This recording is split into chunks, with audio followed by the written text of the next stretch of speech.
Cheerio.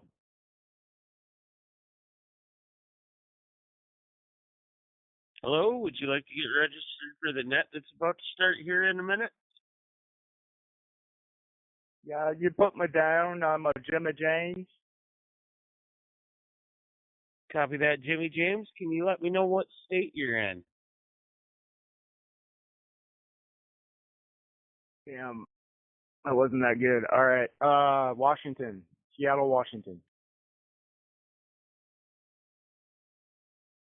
Copy that. Thank you for registering for the net.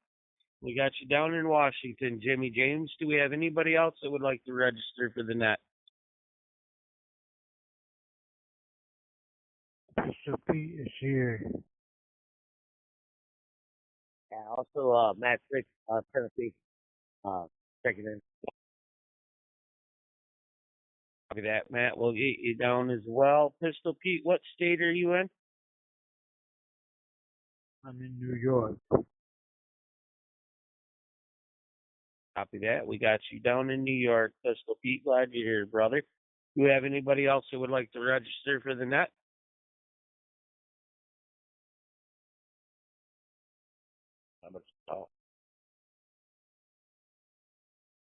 I apologize, I couldn't hear you. Cost anything? This is Bad Boy 870 from Northeast Arkansas. I was listening in. Copy that. We got you down monitoring. Thank you very much, sir.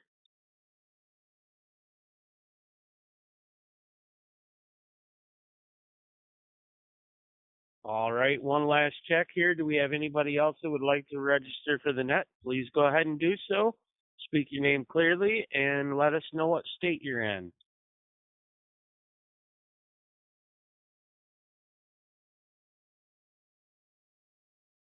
Okay, guys, real quick before we get started, and I pass the mic over to Jim here to get his presentation going. Once again, we do have a YouTube channel, and that is at prepnet-talk2me. Again, the @ sign like you would use in an email address, at prepnet, with a capital P and a capital N dash talk to me. Talk to me the way it appears on your radio with a capital T, the number 2, and a capital M. At prepnet dash talk to me is our YouTube address. Also, our email address is prepnetch14@gmail.com. And if anybody needs that repeated throughout the net, we will gladly repeat that. With that said, I would like to welcome Jim. Jim, the floor is yours, sir. Okay, thank you, Red Bear, and welcome everybody from the net. Glad to see some people back. TC, Mama K, T, JW, Donna MT, Jimmy James, Pistol Pete, and Matt. And welcome to the new check-ins, Buffalo Paw and Bad Boy. So let's get this thing going. Let me break here. Okay, tonight we're going to do All About Electricity Part 13, and Will This Ever End? Lithium Iron Phosphate Batteries Part 7. We're going to continue to discuss the use of the lithium iron phosphate cells for your battery bank, and we'll cover how I have my BMSs set up and why. For those who have heard prior nets or watched our expanded presentations on YouTube, some information here will be repeated, but it is necessary for a better understanding of tonight's topic. Those who have missed any of the nets on the All About Electricity should watch our expanded presentations on our YouTube channel. And I'll beat the dead horse. Our YouTube channel is youtube.com/@prepnet-talk-to-me. And we say this over and over again. Anyway, okay, first, you want to get a BMS that is designed for your LiFePO batteries, and that's battery management. That's pretty good, the timeout. This corresponded to my break. When you install a LiFePO BMS, it will automatically be configured to charge your battery to a maximum cell voltage equal to a maximum cell voltage of 3.65 volts. And it will allow the battery voltage to drop to an equivalent of a cell discharge of 2.5 volts. Now, doing this, you will get the maximum capacity out of that battery, but you will only get the battery stated 2,000 to 4,000 cycles. If you purchase pre-built LFP batteries that have a built-in BMS and you are not able to change charge and discharge settings, just be aware that you will likely only get the stated cycle out of the battery. Great. However, I want to get 7,000 to 10,000 or more cycles out of my batteries. So my system lasts for years without needing to replace them. So I have a different configuration to get more cycles out of them and protect them. So let's get to it. The capacity configuration section of your BMS. By entering the capacity of your battery, the BMS will be able to roughly calculate the amp hours remaining in your battery. The total cycle capacity would usually be set to what the total battery capacity is. However, for me, this would require that the battery be drained down to 100% state of discharge to count as a single charge discharge cycle. I don't want this. Break. Since my maximum and minimum charge and discharge settings are different, I have my total cycle capacity set to half the capacity of the battery, which will give me a more accurate cycle count for the settings I have. And setting the cell full and cell minimum voltages tells the BMS when your battery is at 100% or at zero state of charge for your setting. I have my full cell set to 3.5 volts and the minimum set to 3.05 volts, well below and above those two maximums. Break. Now in the protection configuration section, this section allows you to set when the battery protections are triggered. For more important protections, for me, are the battery over and under voltages and the cell over and under voltages. Normally, the battery over voltage for a 24-volt system, which is what I have, would be 29.2 volts, which means that each of the 8 cells would be at 3.65 volts if all the cells were the same, and would be the max voltage of an LFP cell, as we've discussed in prior nets. Too much chance of a cell overcharge here. Break. I have my battery over voltage set to 27.5 volts, or 3.44 volts per cell, well under the 3.65 volt maximum per cell. So now, if the battery voltage gets to 27.5 volts, the BMS will stop charging that battery to prevent overcharging the battery in any of its cells until the voltage drops below 27.1 volts. For added overcharging protection, I have set the cell over voltage count to 3.5 volts. If any cell in that battery gets to 3.5 volts, charging for that battery will stop until that cell's voltage drops below 3.4 volts. Again, protecting the battery and that cell from overcharging. Great. The other two protections, battery and cell under voltage, will protect the battery and individual cells from over discharging.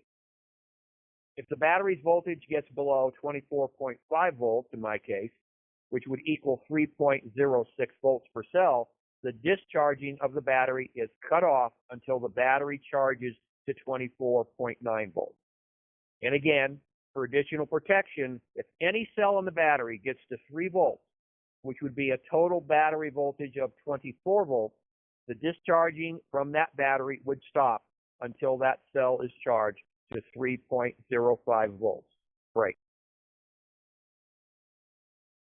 Now, I only use up to 60% of the capacity of my batteries to put less stress on them and increase the number of cycles I can get from them. Now to the balancer section. This is where you set the conditions under which the passive balancing function of your BMS will turn on. I have my start voltage set to 3.335 volts and the delta to balance set to 7 millivolts. This means that if any cell in that battery charges past 3.335 volts and the difference between the lowest and highest cells is greater than 7 millivolts, the balancing function is turned on until the difference is less than 7 millivolts. This keeps my cells fairly well balanced. Great. And now to the event count section. Finally, the event count section can be used to let you know when protections have been triggered and gives you a quick indication of the battery's health. I look at the BMS over and under voltage times and the single cell over and under voltage times. Now, if the BMS over voltage times are high, I might stop charging my system for a while, as I did during a long summer period this summer. I wasn't using the power put into the batteries from the solar array, and the BMS over voltage protections were turning the charging of most of my 9 batteries off. Or I could have increased the electrical drain to take more from the batteries. Great. Now, if the BMS under voltage times are high, I will check that battery cells, and if okay, I will reduce the amount of equipment I run and or use additional charging equipment. The high single over voltage or under voltage times can point to a problem with that one battery. And remember that you need a BMS for each battery. In my case, I have 9 batteries, so I have 9 BMSs to monitor. And remember to watch the expanded presentation on our YouTube channel, which will have visuals for a much better understanding than what we can get here over the radio. Right. And next week we'll continue, unfortunately, our All About Electricity series and discuss charge controllers and solar panels. And if you have any questions about what we've discussed here tonight, please ask during the roundtable or send your question to prepnetch14@gmail.com and enter question in the subject line. And remember that there is a link to a hard copy of this presentation on our YouTube channel in the video description that can be downloaded to your computer or printed out for future reference. With that, back to Net Control. Copy that. Thank you very much, Jim.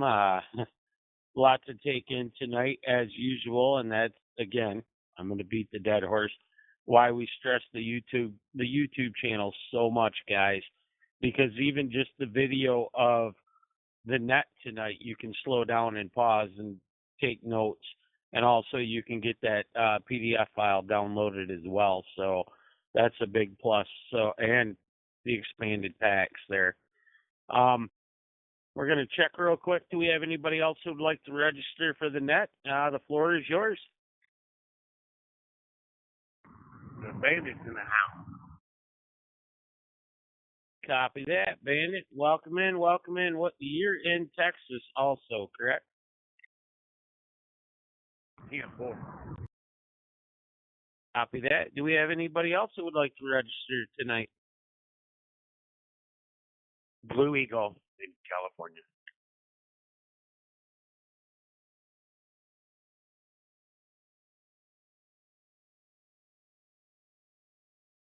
That Blue Eagle, thanks for joining in. Anybody else who would like to register for the net?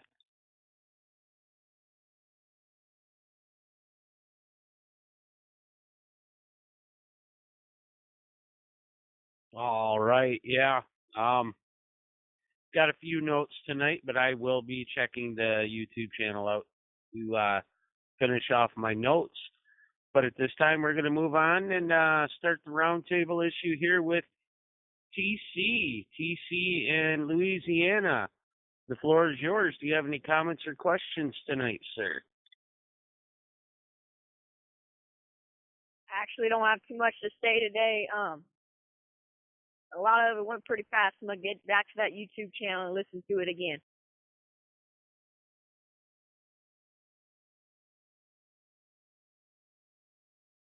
Copy that, TC. Yep. Like we say, it's a lot to cram into a net. And unfortunately, we don't have the visuals as well here. So, but, we can take some nets and keep up. So you got a good point, though. Thank you very much, TC. Moving down the line here to Jimmy James in Washington. Do you have any comments or questions tonight? No, just listening to Jim, got me thinking a little bit, I really have never paid attention to how a battery works, right? So, no, it was good. It was good hearing from Jim. When my battery goes bad, I just go get a new one, right? And I'm just sitting here thinking like maybe there's a way that I can make one, but I don't know. That's something I want to dig into. And no, I'll check your guys' YouTube out. I appreciate you guys doing this channel. I was on here once before. I think I missed the last one on accident. I think Red Bear came into our channel and let us know, and my ADHD kicked in and totally forgot about it. Copy that, Jimmy James. Yeah, he actually breaks it down and talks about how he makes his own battery setups throughout the series here on the YouTube channel. So if you want to go check that out and get caught up, man, that would definitely help you out. And with the expanded presentations, he does give diagrams, which helps his explanations out quite a bit. So there, definitely check that out. Pistol Pete in New York, do you have any thoughts or questions tonight, sir? The mic is yours.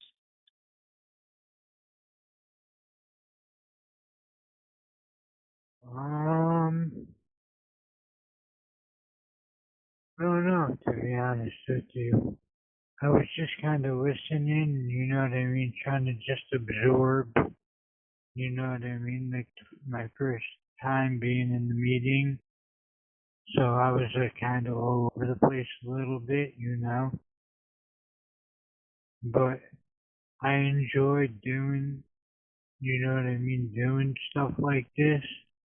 We should do, we should do something like this like once a night or something, you know what I mean?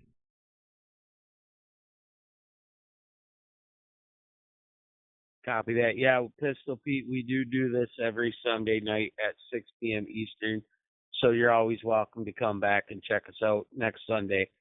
So there will be more nets coming soon, though, just to let everybody know. So thanks a lot, Pistol Pete. We appreciate you being here. We're going to check with Matt in Tennessee. Matt, thoughts, comments, questions, sir? Hey, yeah, I appreciate being part of the net. And Jim covered a lot of stuff. He covered a lot of the bases. I'm covering a different basis, more like portable power banks.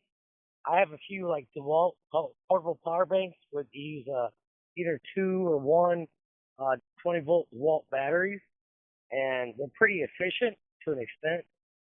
His power bank system is like full scale. Mine's portable, and you can also have portable in case of power outage. I can either run 1500 watts off of a 12-volt like deep cycle, which you got to get into a deep cycle and not deep cycle batteries, or just use your DeWalt batteries. There's other platforms, Milwaukee, all that out there. But yeah, there's other versions too. Like right now, I'm sitting next to my 1000-watt portable power station. I throw 2 DeWalt batteries in there. I can take it camping. If there's a power outage, I got a couple outlets. I cut out. Got a couple. I got a couple outlets and USB banks on there, and they're really handy to have. So that's just my 2 cents, but appreciate it. Back to that control. Copy that, Matt. Thank you very much for your input, your thoughts there. Portable power banks are always good things to have around as well. And yes, Jim's example tonight is quite expansive, so he's looking a little bit further down the road himself on that, though. So I'm going to do one more check here. Do we have anybody else who would like to register for the net? Please go ahead. Yeah, it's Dave down here in Georgia. I just popped over here and heard you guys talking. I just wanted to let everybody know I am working on making another channel and/or another network called ReadyNet, and I do have the UHF Mini on the RapidTalk.us site for $179. If anybody is interested in a mini UHF POC radio. Copy that. Thank you very much, Dave. We got you registered also. Do we have anybody else who would like to register tonight?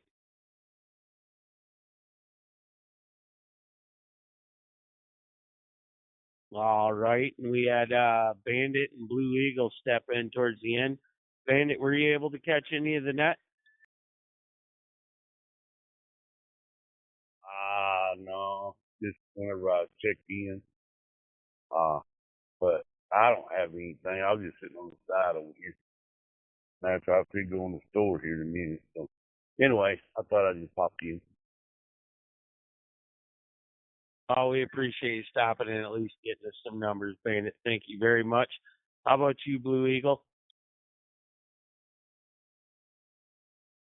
No, I don't have any questions yet, but I did subscribe to the YouTube channel.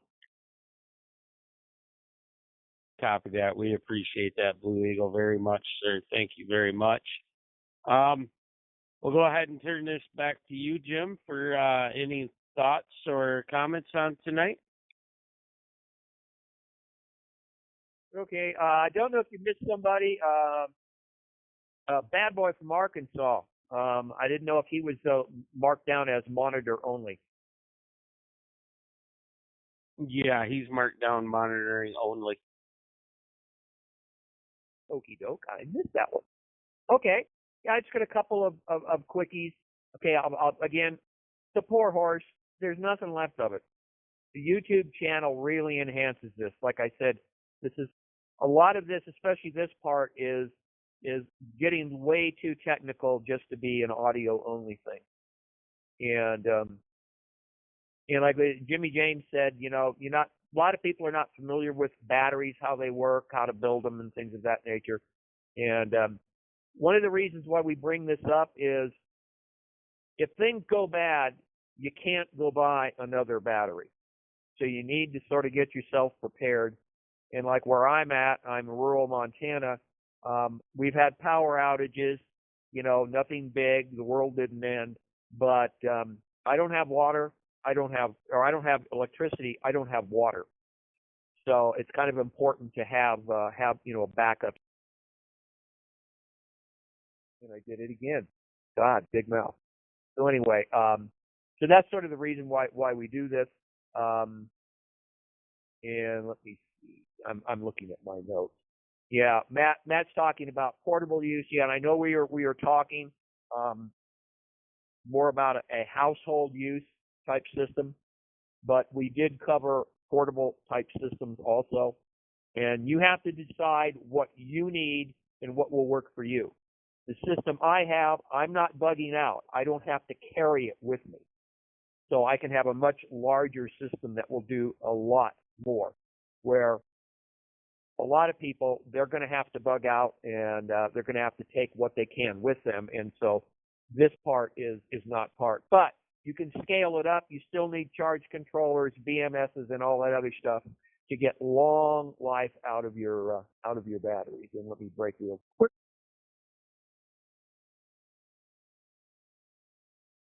And no, I think that was it. Oh, just do a quick comment to Pistol Pete there.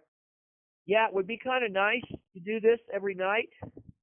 Unfortunately, for me to put just this 5 to 6 minute thing together, do the net, put it on the YouTube channel, manage the YouTube channel, create a hard copy that you can download, all other stuff I do, takes between 15 and 20 hours a week.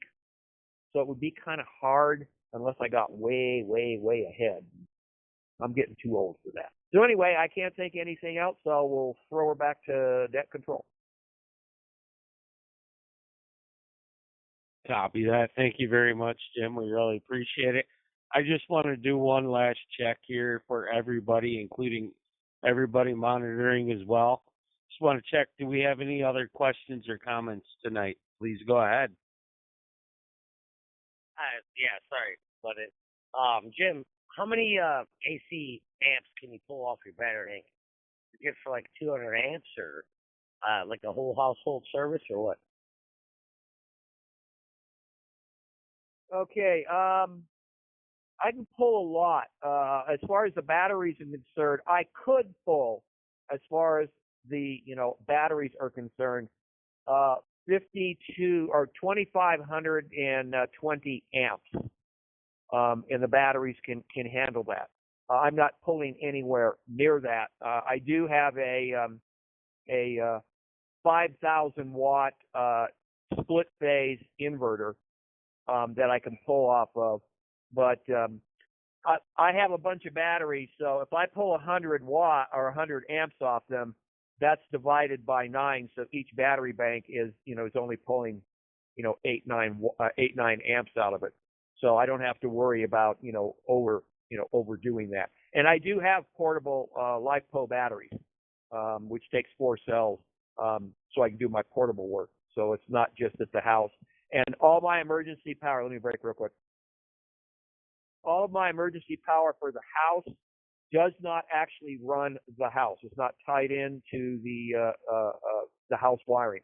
There's separate wiring, both 110, 220 AC, and 24 volt DC is run to 3 locations in the house to run all the important equipment that needs to be run if power goes down. So I don't try and run a full house. That it requires a much larger system and a lot more work on the person's part. Hope that answered the question. Yeah, no, I copy. Yeah, I was wondering about the DC amps is different from AC amperage. Volts over amps is, or wattage over voltage is amps. So yeah, I appreciate it. Thank you. Okay, yeah, it is different, and we should have covered that. Might not have covered it on a net, but I did create a video about voltages, amps, watts, and wire sizes and such that people have to be aware of. So the house wiring can take up, 20, max would be 20 amps. Say 15 amps, which would be 1,800 watts. But if you take that out of a 12-volt battery, you need the size of a battery cable from your car type size wire. So, building your system, having more batteries that you can split that up, you can reduce your wire sizes and things of that nature. So unfortunately, it's a complicated thing, even if you're just doing a little portable battery system. Yeah, I appreciate it. Yeah, better safe than sorry. And make sure to tell people, make sure the wire's big enough to handle what they're doing. Don't burn their house down. So, yeah, I appreciate it.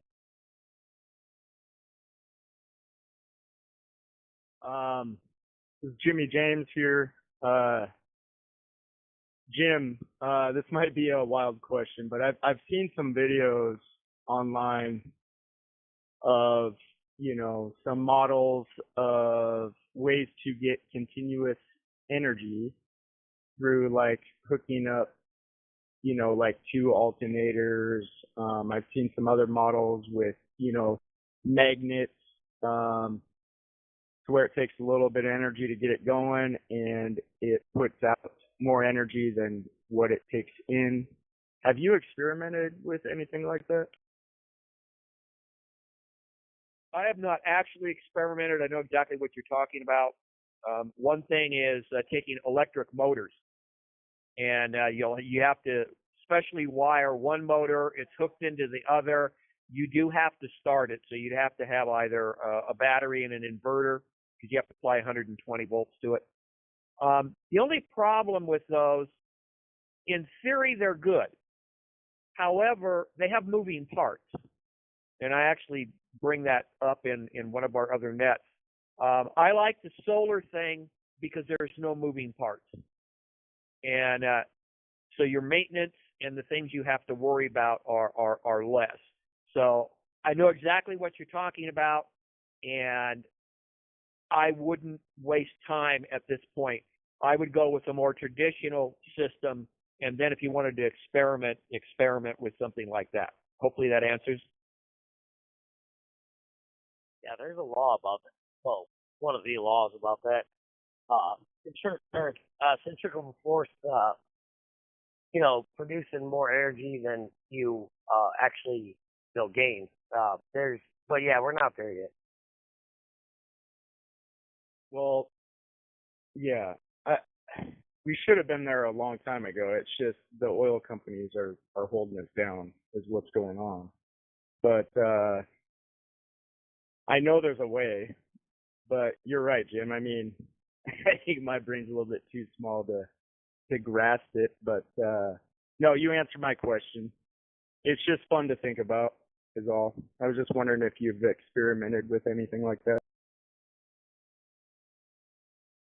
Yeah, no, not actually done it. I've done a lot of research into it, but just came away with the conclusion that my time, money, and such was better spent on more solid state, non-movable part things. I mean, there's wind energy, you got movable parts, and there's other issues with it. There's hydro that you could set up. A friend of mine actually had a hydro system, but there's if people think there's a bunch of maintenance with just the lithium iron phosphate batteries with the BMSs, battery management systems, and all this other stuff, if you think that's complicated, it gets real complicated with the other things. So it's like, where's the best time to spend your time and money? And real quickie. And one of the things you're talking about is Tesla. And he evidently had a way of pulling energy basically out of the air. And unfortunately, his lab burnt down and a bunch of stuff. But it's fun to look at that stuff and just see. But, a lot of these things, you can't get something for nothing. So something that puts out more than, that would be a, quote, perpetual motion machine. And I'm sorry, they don't exist. And as much as we'd like them to, and as much as I've tried to figure out how to do that stuff, it's just not worth the time and effort. And we can put our time into prepping for more other things. Yeah, copy that. Yeah. Funny thing is, like, these people that invent nice, great, new, efficient things like hydroelectric cars, this and that, you seem to disappear. Like Jimmy Hoffa. So just keep that in your mind. Yeah, and there is a lot of that. I mean, there used to be somebody allegedly invented a carburetor back in the 50s that could get, 60, 70 miles a gallon, and the oil companies squashed it. Don't know whether it was true, but sure sounds good.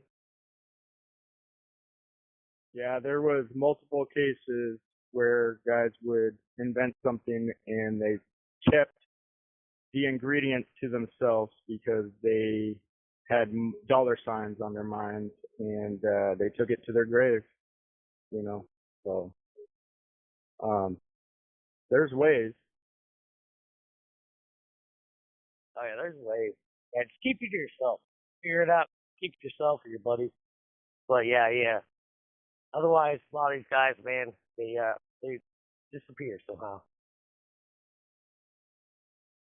Well, that's sort of one of the reasons why we do this, Nat, is I want people to learn from the mistakes I've made so you don't end up wasting a bunch of money, and that you think about it.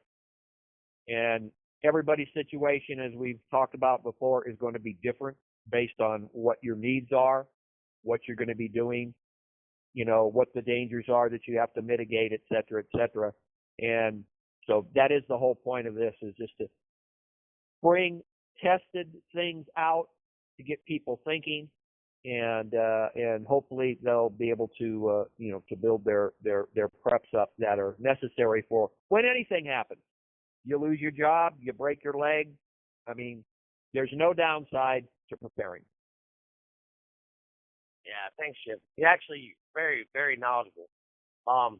Is there a chance you guys want to do something on like hunting or fishing? At least for me, I can help out with fishing. Sure.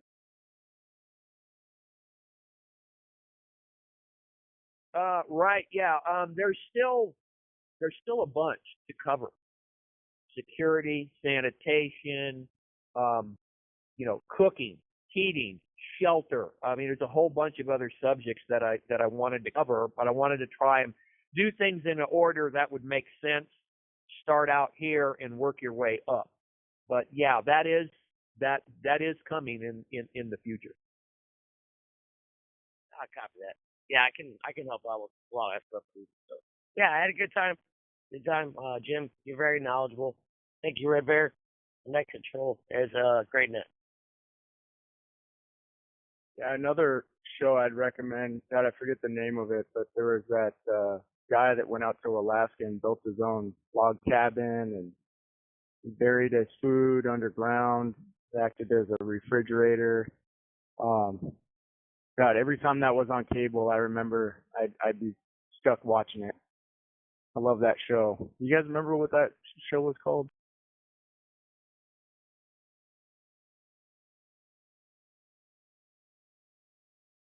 It was an Alaskan bush people because they were kind of a scam. Maybe a different one. Yeah, no, this guy was old. He was actually legally blind before he went out there, and when he came back, his eyesight was actually slightly better, which was kind of cool. But anyways, just throwing that out there. That was always an awesome show to watch. I think it was made in like the 60s or something. Hey guys, we're just gonna check real quick, see if anybody else has got any comments or questions tonight. Please go ahead. Nope, no comments or questions from me. I've been here the whole time.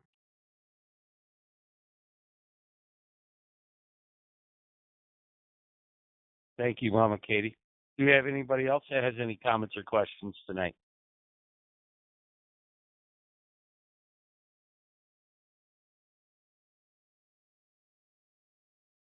All right, one last check with you, Jim. Are you good to go? Yeah, I think we're good to go. Thanks everybody for checking in and participating and commenting. And that's how we get things going. And the comments do help. If you're asking a question or making a comment, 10-1, a bunch of other people out there are thinking the same thing. They just don't want to ask the question. And there's no stupid question, of course. There's only stupid answers. And we also will take these, and if there's enough new information that I didn't think about, we actually will create either a comments video incorporating this, or it will be part of another video that we do, or another net that we produce. So everybody's comments and questions are welcome. Other than that, we'll throw it back to Red Bear. Copy that. Thanks, Jim. Okay, guys, before we wrap this up, for everybody that registered, including those of you that were monitoring, Jim and myself would like to say a special thank you to you guys. We got our numbers going fairly decent now. This is one of our higher nights, so thank you, everybody. If you were sitting back just monitoring tonight, did not register, we'd like to thank you as well for being here. Maybe next week you'll step up and let us know that you're here with us and you'd like to monitor. So everybody, thank you very much for joining the net. Let's just keep these going. Shows the importance of the nets. With that said, I'd like to turn the channel back over to regular operations. Thank you, everybody. Y'all have a good rest of your evening here and a good start to your week. Yeah, thanks again, Red Bear and Jim. Jim, you are so knowledgeable, man. That's awesome. I know Red Bear is too, so I'm glad to be part of this and help out. So thank you guys very much. Yes, thank you. I really, really appreciate it. I know how much time and effort goes into these nets and things like that. So thank you. Thank you. Yeah, no, I appreciate both of your guys' time and effort putting this channel out there. I think this could really serve the community well, and yeah, thank you.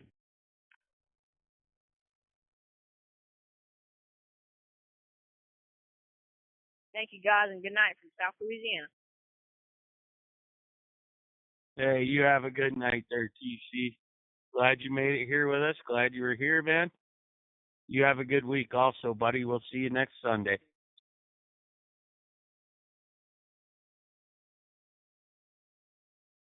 I'm gonna have to talk to Jim on the side sometime. He knows way too much.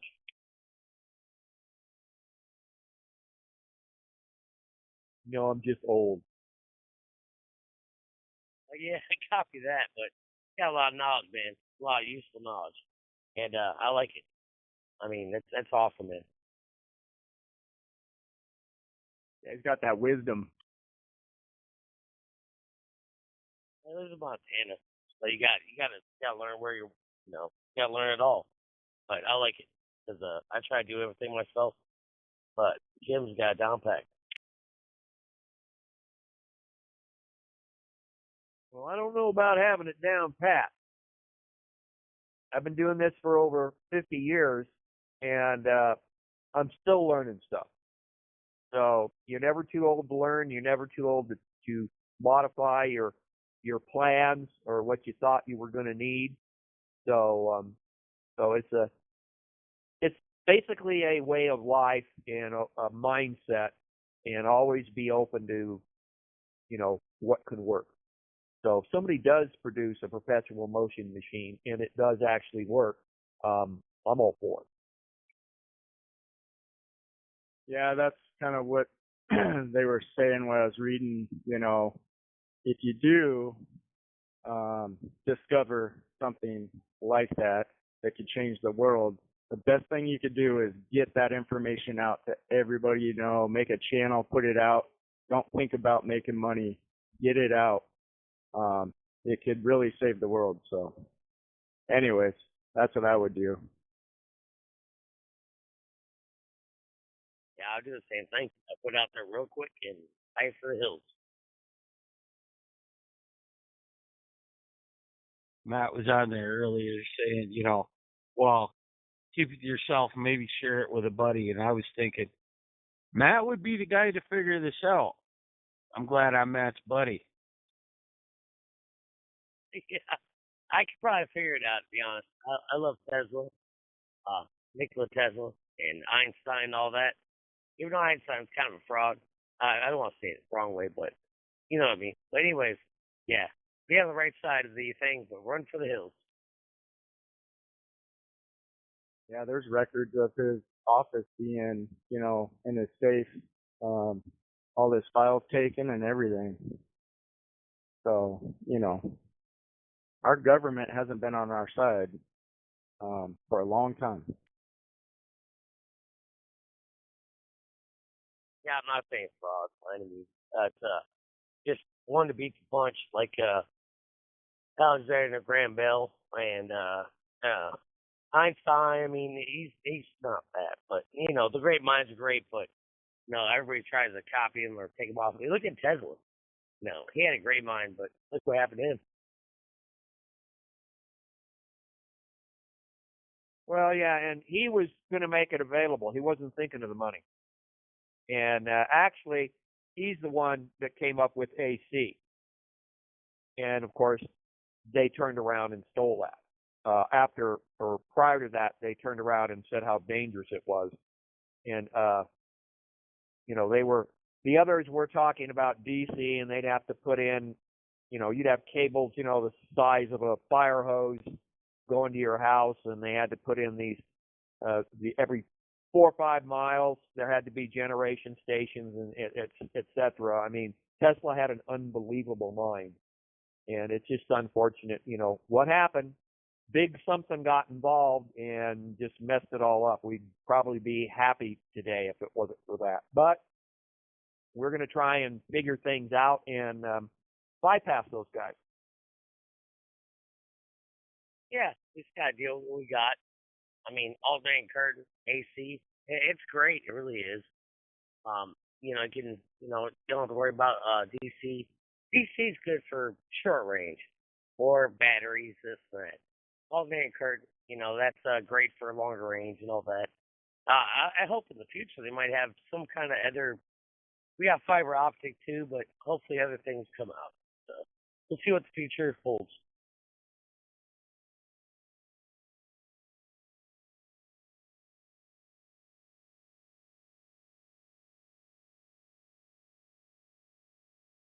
Anyways, though, it was a good net. I appreciate it, guys.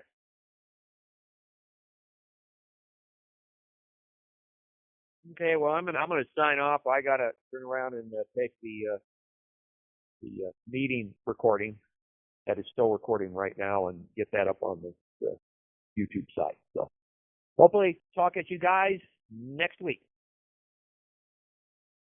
Copy that. Hey, Jim, Matt, you guys have a great night. Thanks a lot for coming, Matt. We appreciate it. Talk to y'all next week. Yeah, I copy that. Appreciate it, Red Bear Jim. And Jimmy, good talking to you too, brother. Yep. You guys have a good night. Thanks, guys. All right, I'm gonna head back to channel 2. Hey, Matt, before you